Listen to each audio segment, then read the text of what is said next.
Welcome back everyone to my Let's Play of Final Fantasy V, Four Job Fiesta for TnyToe's Rat Rescue. In our last episode, TnyToe, Lenna, Galuf, and Faris were working their way up the barrier tower in an attempt to destroy the antenna on the top. The plan was developed by King Exdeath. King Exdeath is one of the four Dawn Warriors, the other three being Galuf, TnyToe's father Dorgan, and the werewolf Kelger.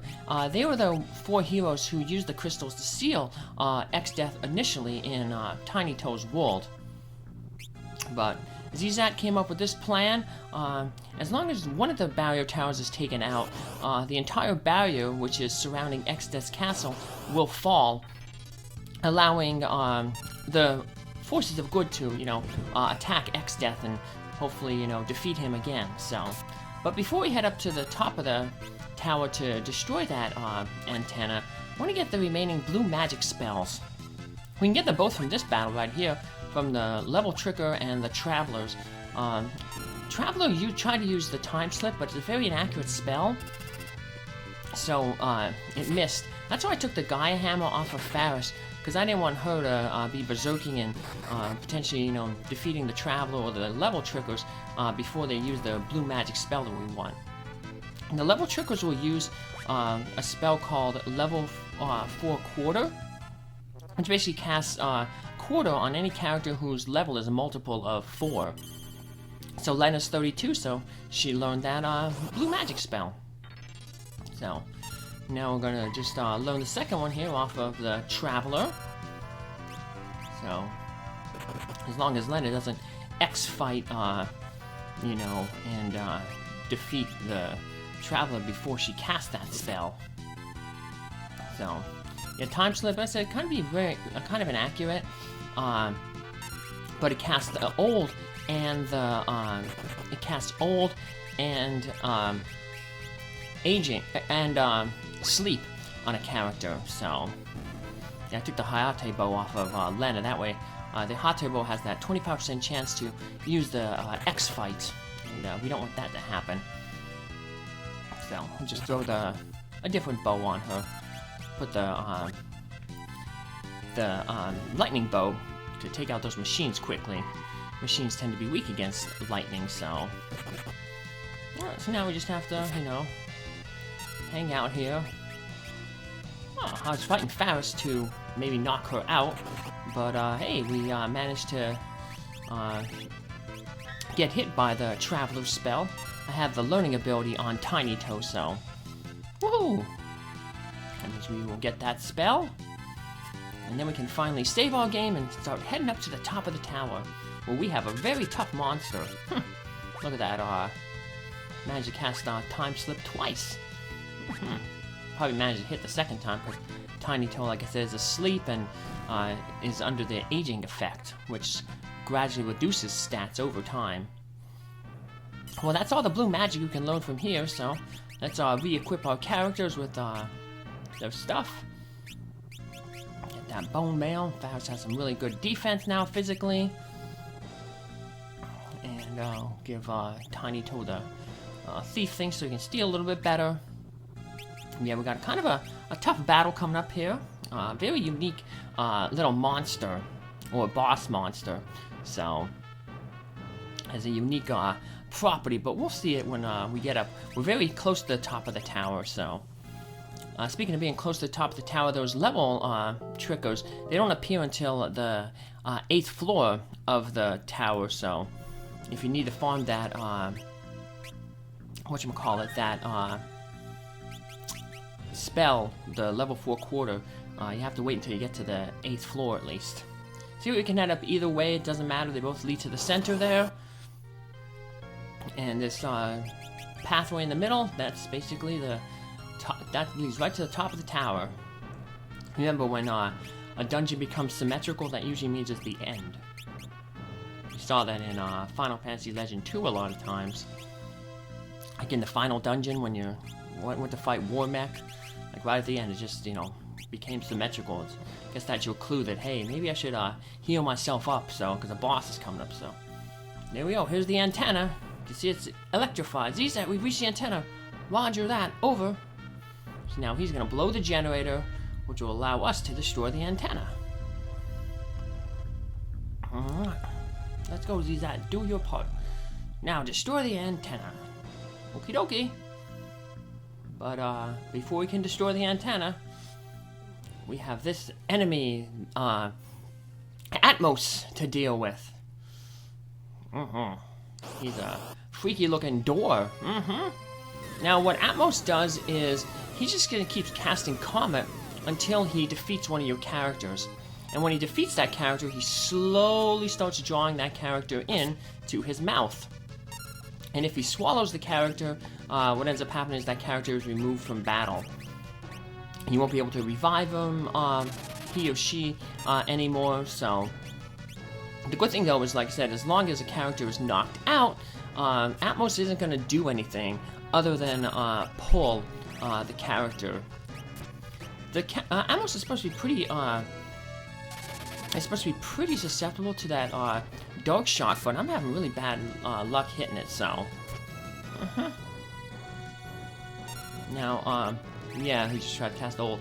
I kinda, looking at the AI here, he doesn't, only just pull, but, for the most part, he only pulls. On certain turns, though, on turns, 4, 6, 8, 10, 12, 14, and 16, and then on turn 18 is just a repeat of the first turn, he has a chance to do, 1/3 chance to do a different move. So on turn 4, he can cast Slow 2, on turn 6, he can cast Demi, 8, Quarter, 10, Old, 14, Demi again, and 16, Quarter. So all the other turns will just pull, so... Now, when Galuf or anybody else gets really close, we'll just revive them, and he'll go back into that AI script to just try to, you know, knock somebody out. And then he'll start pulling again. So, of course, you hope, like I said, he keeps knocking somebody out who's over on the other side of the screen, and then pulls that character. But yeah, he could potentially, like I said, hit Galuf and then pull Galuf in, so... Now, it isn't all over, of course, if he does manage to remove a character. He'll actually end up removing semi-characters. I think he gets I know he gets Galuf and TnyToe. Not sure if he gets Faris, but yeah. It's kind of a, like I said, a difficult battle, so... But what he'll end up doing is he'll suck him into his mouth, and it'll just remove that character from battle, so... you won't be able to revive them or use them any other way. The only way you'd be able to get them back is if you had, like, the blue Mage's spell reset. So, and I don't think you can have that by this point in time yet, so... I could be mistaken, but... not the blue Mage, the Time Mage. So, they have that reset spell. We saw the Drippy use that in the Draken Veil. Remember when you confused the Drippy enemy, it would cast Reset, which takes the battle back to its beginning. So yeah, there it used that wormhole. Galuf got close, it drugged to another dimension. So Galuf will not get any of the AP for surviving this battle, but because you're only limited to 4 classes with the 4 Job Fiesta, maxing out jobs isn't that difficult. So no point in really healing characters in this battle because you know, he's just going to... Atmos is just... If everyone's alive, Atmos is just going to use that Comet and keep using it until somebody's knocked out, so... You just get hit with more Comets. So... Boop. And we just got hit with a whole bunch of Comets, so... Yeah, he cast Comet there twice, so... No point really in reviving Faris, because... Right at this point here, with only 2 characters left... If we revive Faris, he'll cast Comet twice again and take out Lenna and Faris, and that'll be game over. So now it's just a matter of hoping we can out-damage Atmos before he, you know, pulls in Faris, and then he's like, oh, 1 character's alive, I'm going to use Comet again, so... But we managed to do that. Only Lenna's going to reap the benefit, but that's okay because, like I said, at a future time, we'll lose Lenna from our party. So all the AP that she's getting here now, experience, from when we grinded him back in TnyToe's world, the other party members will catch up. And that's how it's done. Z said, can you hear me? It's done. We destroyed the antenna. Uh-oh. Now, what's that causing? It's causing a power feedback loop down in the generator. Uh-oh, now Zizat's stuck. No way out. Uh-oh. Galuf, things are getting hot down here. You need to hurry and make your escape. It's only a matter of time before it all blows. He mentioned something about the energy field. So, the Windrake, he can fly us out. Good old Windrake. Good thing we healed it. Zizat, we're coming to get you. No, don't come down here. Wait for me in the sub, and I'll catch up with you. Just go. Idiot, he's gonna die. But I'm not gonna let him. Uh-oh. Galuf is too dangerous. I don't care. Lenna, you and Faris go ahead. Alright. TnyToe looks like he's gonna hold Galuf back. While the two princesses jump onto the Windrake. Whoop! They fell real quick there. Zizat, you know all along something should happen, didn't you? You knew and you still sacrificed yourself. Galuf, wait for me in the sub. Promise me you'll go. Over and out. Zizat!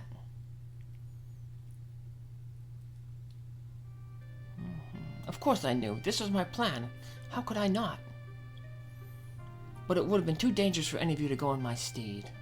Wow, what a... 4 new warriors have been chosen by the crystals. They must be the ones to fight Exdeath. Galuf and TnyToe, Lenna and Faris, the rest is up to you. What a kind king. Don't worry, I'll always be with you when you need me. Aw, what an honorable man. Unfortunately, it's going to cost him. But like I said, it's time for a new generation to take over, and that'll be... Zizat! Galuf, I'm sorry. And he knocks Galuf out. And he is going to jump onto the Windrake. Kind of reminds me of not too long ago I read the book TnyToe, Take Me to the Sub. Not that book, but the 5 people you meet in heaven. It reminds me of the how TnyToe like knocked Galuf out there from having him run into the exploding room, the power room. The captain and who's the second person that the protagonist meets in heaven. He shot him in the leg to keep him from running back into a burning building. So, I'm trying to remember the protagonist's name. Was it Ricky or something? It was funny because he was named after the author did a little Q&A about the idea for the book. But it was from his uncle Eddie was in the hospital and had like a heart attack, and they were all visiting him, and when Eddie came to, he was saying that like while he was out he saw like people that had passed on before him, like loved ones, and they were around his bedside, and they were like, well, what did you say to them? And he was like, it's not my time yet, get away. So, and he names the main character in that book after his Uncle Eddie. So, with the submarine, I reckon it should be an easy task to locate Guido's cave. Yep, a lot easier than swimming. How's he holding up? He'll be alright. Just need some time. Alright, let's get moving. So yeah, now we have a submarine and a lot more places open up. We can look at the map and we see these little dots and like in the overworld, and that basically tells us places that we can go. There's not a lot of places to go in the submarine, but one of the good things is we don't get into random encounters in the submarine. So, now they say we should go to Guido's cave, but there's a few other places that we want to go first. Guido's cave is the one in the middle of the map there, but we want to go to the one to the west of Guido's cave, but it's quicker to get there by going east, because remember the world kind of wraps around itself. There's a village there, we can get some more equipment. We mainly want to get the air knife from there, because we can give that to our blue mage, and that'll increase the potency of the arrow spell.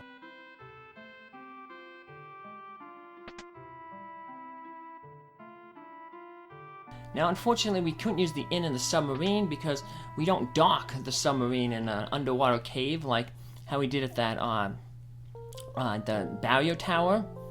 So we'll just have to spend money to heal up at the end here. But yeah, sometimes if you go to a spot where there's a dot on the map underwater, and there's no cave to go in, basically you just have to hit the A button, and it's kind of like the airship landing, but instead of the airship landing, it's the submarine surfacing. So, that's how we get to this village here, more. So, from desire oft times comes evil. There's a little hut there, we can't get in there, it's locked. That'll be important later on in the game. The trees in the forest are alive, they understand human speech and can read minds. Wood sprites are usually too shy to show themselves, but if you peep in the hole in tree trunks, they might appear. When I got lost in the forest, a strange little critter helped me out. Kept saying Kupo Kupo or something. They said the deepest part of the forest moors the guardian tree, which houses the seal. And there's wood sprites, and here's a piano. So the forest is going to be a dungeon a little bit later on in the game. But, like I said, I just want to come in here real quick and get that knife and a little bit more equipment. It'll make the next dungeon we're supposed to go to, Guido's Cave, a little bit easier. We're powering up a little bit here. We got a mangosh knife. We'll just sell that. Don't need that anymore. No one can enter the Great Forest to the east. And you need a special item to do that. We get that item from Guido, Sage Guido, so. But there's the air knife that we want. Like I said, that will, kind of like how rods increase the potency of the spell that matches what the rod is. The air knife will increase the power of air spells, like the arrow spell that we got, so. Yeah, we could use the fire rod to boost the blue mage's emission spell, but that's kind of weak. But the Arrow 2 spell is, pretty powerful, so. And we have a chance eventually then to get Arrow 3 then, too. So, once we get that, we'll be really able to do a lot of damage with the boosted air knife. So, let's buy some better armor and equipment for our characters here. Diamond gear tends to reduce the amount of damage that lightning attacks do, so it's kind of like elemental resistance is. So, I'll look up what some of those things do here. So, yeah, the diamond plate mail there, it halves thunder damage. So that'll be good for our, and also the diamond armor does the same thing too. So that'll definitely help out if we get hit with thunder attacks, and one of the bosses up ahead does have thunder attacks, so. Diamond shield also halves thunder, so we get some good protection there for a Galuf there. In addition to just the better, the better overall physical defense that those things are giving us, so. We're gonna still hold on to our killer bow and the death axe. Or the death sickle. Don't need that warhammer though. A bunch of the other stuff though we can sell. If we had a knight, that blood sword would be good, but they're the only class that can use it, so. Yeah, that's a knight sword, so. Yeah, unfortunately our blue mage can't use it, so. Sell most of this gear off here. But I want to make sure we keep the gold pin though. That's that special piece of headgear that we got that cuts magic point usage in half. So let's get rid of that coronet. Oh, it's up on the top though, I missed it. Because that keeps getting, they keep putting it on there, but the only good thing that has is it raises control rate, but we don't have a Beastmaster to use control, so no point in keeping that. Alrighty, so, well that's more. We'll come back here a little bit later, both later on in the game and later on to do other stuff, but yeah, if we try to get into this forest into the east, like the people said, we can't get in there. See, it's blocked off there. I'm gonna need a special item to get through this little hole here, that little gap. But hey, look, we got some new enemies here. The mini mage there, you can learn a new blue magic spell from them, called Tiny Song, and basically what it does is it turns your character tiny. but the mini mage will only use that spell if it's by itself. So we're gonna try to knock out these Gala jellies. Don't have a lot of hit points, but they have really good evasion. And unfortunately, Faris just hit that mini mage twice. Finished it off before it cast that tiny song. But we'll be back in this forest later on to do the dungeon that we have to. So we'll pick up the that spell later. So. Well, that does it for this episode. Take care, have a good one, and come back next episode to see where we go next. Have a good day. Bye!